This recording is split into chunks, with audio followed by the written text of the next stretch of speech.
The title of the movie is Miracle in Cell Number 7. It was released on January 23, 2013, and it is a South Korean comedy drama film. Background information. The film is about a mentally challenged man wrongfully imprisoned for murder, who builds friendships with the hardened criminals in his cell, who in return help him see his daughter again by smuggling her into the prison.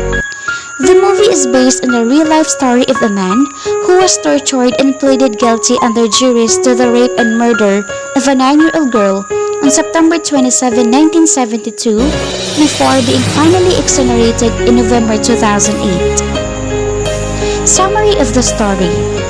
Hyesung works as a lawyer, defending her late father in court for a crime he did not commit.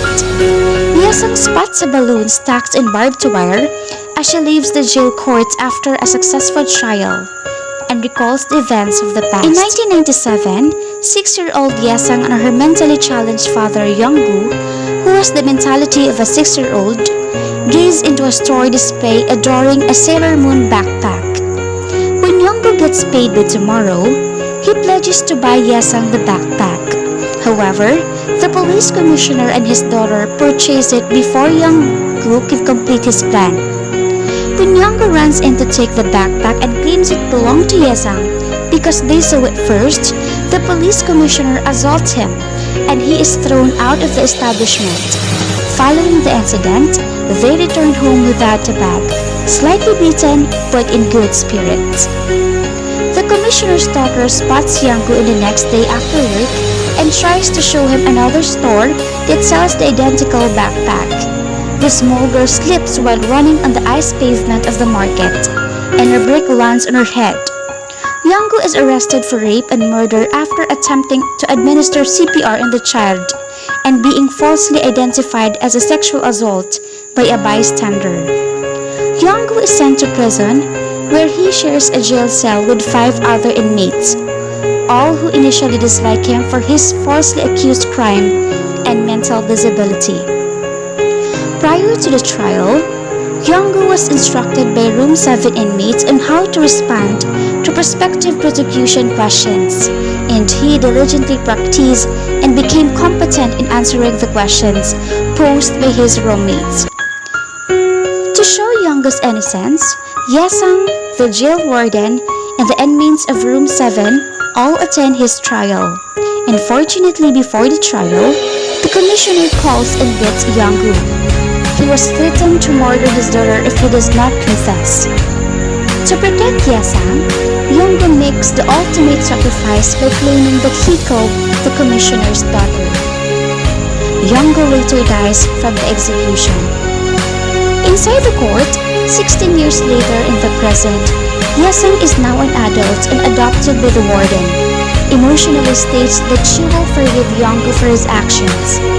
The head lawyer exonerates Young-gu by giving him a sentence of innocence and the permission to reinvestigate the girl's death, to the joy of the released Room 7 inmates, the warden, and now the tearful Hyesung. The scene then shifts back to the start of the movie. Hyesung then sees a vision of Young-gu and her younger self waving goodbye to her from a hot air balloon. As the balloon sails away into the sky, she cries a sorrowful goodbye to her father, signifying that Young-gu is free and going to paradise, as well as Hyesung finally letting her father go. Creative elements. Opinion about the characters. The portrayed role of Lee Young-gu in the story has no difference to what exactly happening in our society. There are people who are accused with a crime they never committed and sentenced to death. His role clearly represents the abuse of power and injustice to a man whose disabilities was being used against himself. Police commissioner characterized as the people in the society who are in position or authority that abuses their power to influence the law. The 5 other prisoners are those who are easily judged by the society as bad people. However, they are the ones who have the sincere heart to help. Hyesung portrays the role that showcased the genuine and immeasurable love of father and daughter. Significance of the film to the subject. Having a deep understanding and extra care for the people who are mentally challenged is the greatest significance of the movie. Not because they are mentally challenged, or regardless of whatever their disabilities, they should still be treated and respected equally in our community. We should make them feel loved and important. Thus, we have no right to abuse and make laugh at them. Instead, we have to serve as their support system to give them guidance, protection, and full understanding. We should never use their disabilities for our own gain. Conclusion. This movie serves to present the harsh reality of laws and injustices, wherein innocent people can be convicted for personal interest and uses someone's disability against themselves. Nevertheless, it is a movie that teaches us how to remain strong despite of all the trials, because life itself is a miracle, and love is the most precious thing a child and a father can offer to each other.